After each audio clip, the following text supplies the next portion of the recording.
Greetings and salutations, and welcome to this joyous Days of Days, where the Horned Rat's favoured servants have finally blessed us with their presence. We have received a in-engine trailer from CA showing off the Skaven. Now, as usual, the disclaimers. This is a video downloaded from the internet, so the resolution is going to take a rather hefty smack to the face. Because first, obviously, CA renders and uploads it, and YouTube always gives any form of quality a serious kicking to the teeth. Then I downloaded YouTube quality, re-render it, and upload it again to YouTube. So yes, not representative of the final product. And finally, it is of course a cinematic in-engine trailer, which means that this does not necessarily represent in any way, shape, or form the final product, but we can hope, can't we? And with that out of the way, let's get started.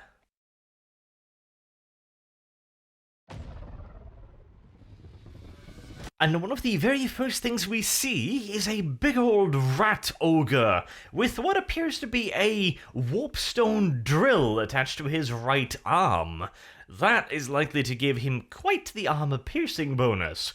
I wonder if there's going to be other variants. Rat ogres are often equipped with a wide variety of close combat weaponry. Occasionally, the clan molder packmasters will simply just hammer random stumps of metal into their forearms. Occasionally, they'll give them actual weapons like punchy gloves, for example, or massive fuck-off metal Wolverine claws.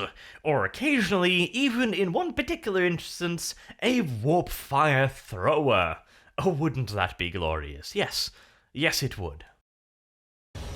And swiftly thereafter, in a rather brief flash of lightning, warp lightning obviously, we see a squad of poison wind globadiers with their rather distinct gas masks and their poison wind globes on their hips. Then over their shoulders we see a massive warp lightning cannon, and if you can just barely make it out there, slightly off-center and down to the left, you can see a wheel in the middle distance. Now, that could be a doom wheel, but it looks a little bit too small to me. It might be a doom wheel, I can't quite tell, or it might potentially be a doom flare, although it's looking a bit too hollow for that, so probably doom. And that would be the Screaming Bell. A rather wonderful piece of Skaven technology/magic. There's a massive hunk of raw warpstone in the middle of it that acts like the clanger, or whatever the technical term is for the giant ding-dong in the middle of the bell. I have no bloody idea, so I'm going to call it a clanger. Anyways, once the giant warpstone clanger smashes into the sides of the bell, it creates various wonderful magical effects that can range from the downright self-destructive to the incredibly beneficial. It could, for example, drive nearby Skavens into a killing frenzy, after which they would likely die, but hey, details. It could even bring down entire castle walls with one mighty toll of its bell, or potentially turn itself into firewood with one less mighty toll of its bell. This is the Skaven after all, even their mightiest weapon is likely to destroy itself. Fluffy!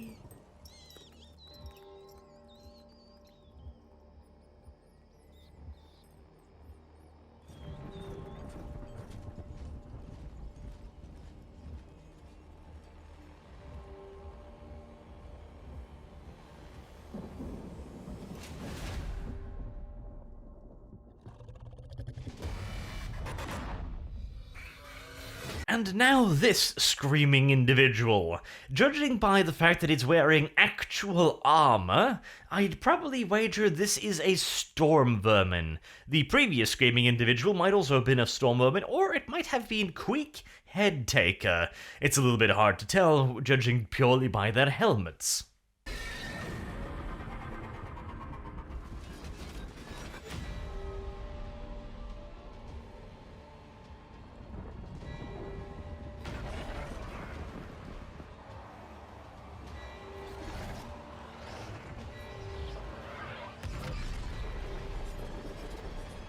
Ooh, plague monks. So, these gentlemen in the foreground here are the acolytes of Clan Pestilence, the so-called plague monks. They're kinda less creepy Nurgle demons, kinda? Essentially, they are a Skaven clan that worships Nurgle. Not Nurgle, but Nurgle. Or as they see it, Horned Rat in his aspect as the Corruptor, but, well, it's probably Nurgle. The guys over in the distance, well, it's kind of hard to make out, but I assume Clan Rats, probably. They don't necessarily look like Clan Pestilence acolytes to me.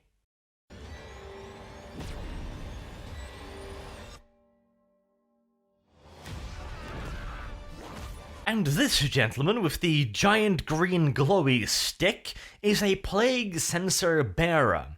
Now what they do is, they take a censer, used in various religious rituals across the world, they make it bigger and spikier, and they poke more holes in it, and then they put a corrupted, even more corrupted, piece of warpstone inside of it, which rattles happily around inside of its cage, creating these noxious fumes. These fumes are exceedingly deadly, to the point where even the plague censer bearer himself is quite likely to keel over dead from the very fumes. Granted, he has a hell of a lot more resistance than your average Joe, so he's relatively likely to keel over last. But considering this is a person that has been particularly picked out amongst the ranks of plague monks for his resilience to the most vile of poisons, that should give you a pretty good indication of just how nasty that green concoction really is.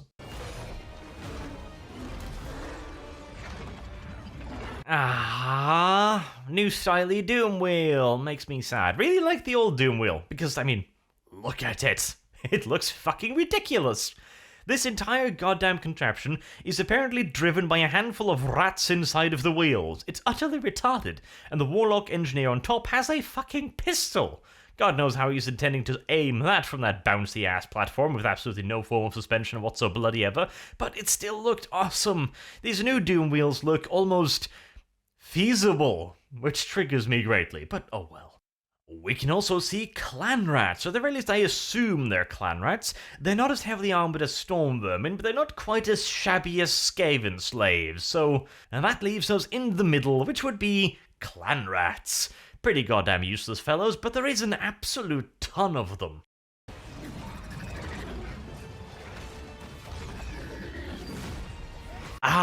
Confirmation. Yes, that is most definitively a storm vermin. The lack of a shield and the heavy armor means that there's really only one possibility. Good old storm vermin. The Skaven elites. They're not particularly elite by most other races' standards, but by Skaven standards, yeah, relatively speaking, mostly due to the fact that they've got nice heavy armor, again, by Skaven standards anyways, and they've got access to halberds, which gives them that 1+ to strength, which is rather crucial considering that pretty much every other Skaven has 3, which is not great. Additionally, the Stormvermin are considered elites not so much because of their fighting prowess, but because they can consider to be at least relatively loyal, by Skaven standards. Ooh, you know what would be really, really cool? If we got a unit of the feared albino Stormvermin from the Council of 13. That would be awesome. I'd love those guys. Apparently, they are actually one of the only factions within Skavendom that cannot be bribed, cannot be threatened, or made in any way to betray their masters. And the story goes that the reason why they are albino stormvermins is not because of some kind of genetics experiment or something to breed ultra-loyals, bigger, stronger, and faster Skaven. It is because upon their entry into the council services, they are shown shit so fucking frightful that it turns their fur white. And after that particular performance, well, they might think of betraying the Great Council of 13, but they will always ask themselves, well, this person is threatening to pull out my incisors one by one and then stab me in the ass with them, but compared to the shit that the council showed me, is that really something to be afraid of? No, not at bloody all.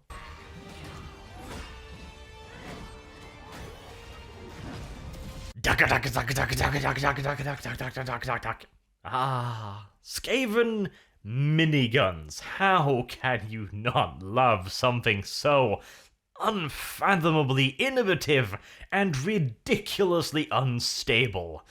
These things are known as rattling guns, known in part due to the rattling sound it makes before it starts firing, as the Skaven in front starts violently shaking the weapon.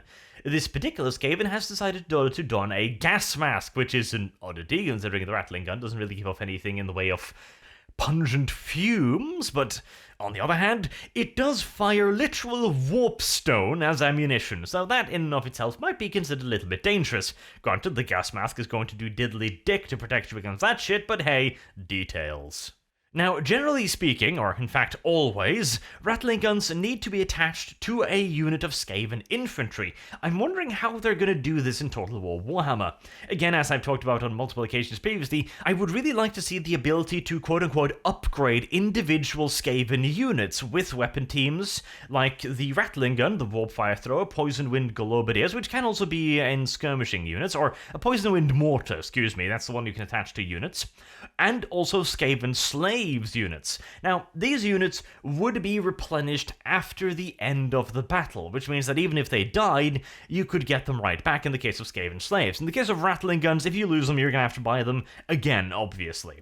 And these units would be unable to move particularly far away from their parent units. However, they would also not be targetable by enemy ranged units as long as they stay within range of their parent unit. Now, if their parent unit routes, that does not necessarily mean that this unit will rout as well, although in most cases they will because, well, Skaven. But if due to some miracle they decide to stay around and fire, they should of course then be targetable by enemy ranged units because they are no longer in range of their parent unit, or their parent unit is, running for the hills. Additionally, Skaven should actually receive a bonus for firing into melee. Now, in tabletop, no other race other than the Skaven are allowed to fire ranged weapons into melee. In Total War Warhammer, of course, that is not the case. Anyone can happily blast their fellow man in the back of the head with musket balls. They apparently don't actually give a shit. So, to give the Skaven that extra little bit of flavor, you should allow them to fire into melee with a bonus to damage, perhaps? Not accuracy. By God, no, not accuracy, but damage. Just an overall damage bonus, meaning that you are putting your own troops at an increased risk, but you are also doing a hell of a lot more damage to the enemy. But on the other hand, considering how blatantly overpowered most ranged units in Total War Warhammer is, I'm wondering if that wouldn't be a rather apocalyptically slippery slope.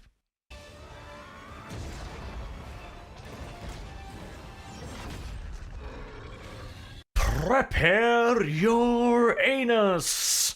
Or don't, let's be honest, no amount of salve is going to fix that problem. And then Queek stabs a lady? Up the bum? I can't tell. It's a dark elf, what do you want from me? They are remarkably androgynous little bastards. Regardless, he undoubtedly had that stabbing to the Ghiblies and or the JJ coming, since they are all also universally remarkably big assholes.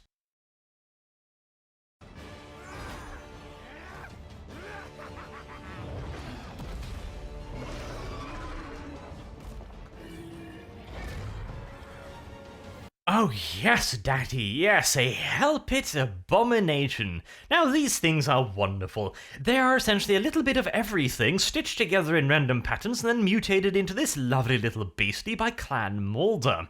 It contains a bit of rat, a bit of dragon, a bit of ogre, a pinch of human for that additional intelligence, and whatever else Clan Mulder's going to get their hands on.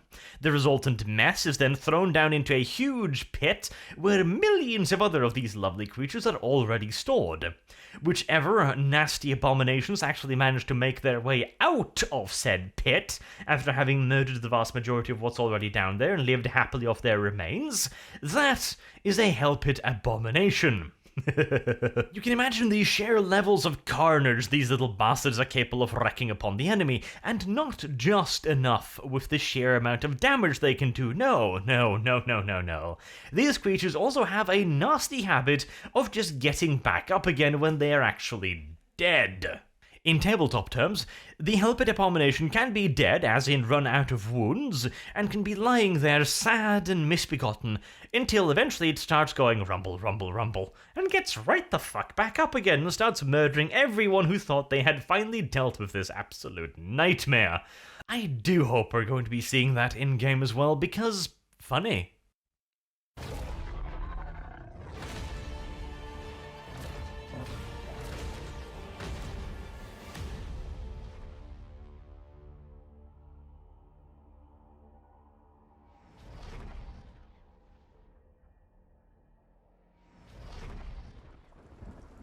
And that, apparently, as they say, was the end of that. So, quite a few units revealed. We apparently will have a decent amount of selection. The Doom Wheel being the new type makes me a little bit sad, but oh well, minor problems. Warp Lightning Cannon, Screaming Bell, Plague Monks, Clan Rats, Storm Vermin, Plague Censer Bearers.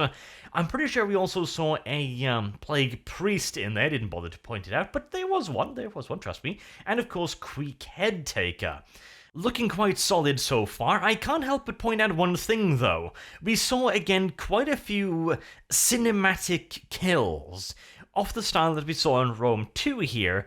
I'm wondering if that's just trailer candy. It might be. In fact, it probably is, but I would be very, very happy if they decided to actually add in some extra animations. As I mentioned in a previous video talking about whether or not it was an expansion level content or a full game, if they add in kill animations a la Rome 2 to the game, that would be enough of an evolution over Total War Warhammer 1 for me to justify the $60 price tag, because that shit would be a lot of work, an absolutely astounding level of work.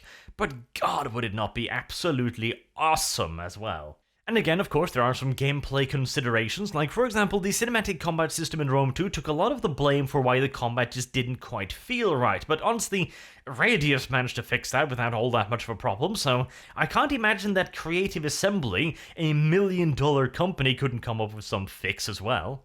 All in all, so far as an in-engine trailer, of course, is concerned, it looks pretty goddamn cool.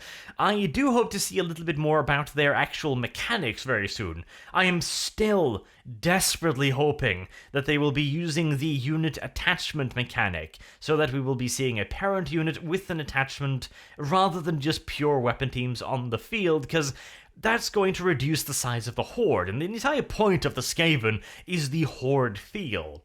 Anything that makes them feel fewer in numbers is just not gonna really work out that well.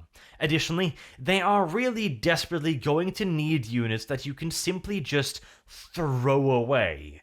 That is the main thing about Skaven. They have throwaway units. The Skaven Slaves cost 2 points. They are the cheapest unit in goddamn tabletop, only rivaled by, I think, Gnoblars. They are meant to be an expendable units. However, in a Total War Warhammer, or in Total War games in general, you don't really have expendable units. They all cost money, they all cost a constant upkeep, and they all gain veterancy. You can't really make a throwaway unit, because if you're gonna do that, you might as well build a non-throwaway unit.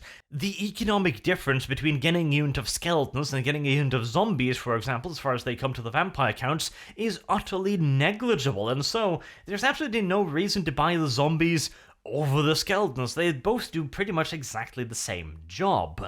Except the skeletons actually do the jobs of the zombies even better, because they die slower despite having a smaller unit. So they definitely do need throwaway, expendable units that is not going to knock a hole into your unit roster after the battle. Or perhaps EA has come up with some entirely different way of making the Skaven feel hoardy and good. Either way, we're going to have to wait for some extra information before we can make any real assumptions on that. So, until next time, I have been Arch. Thank you very much for watching, and I do hope to see you all again soon. Have a good day.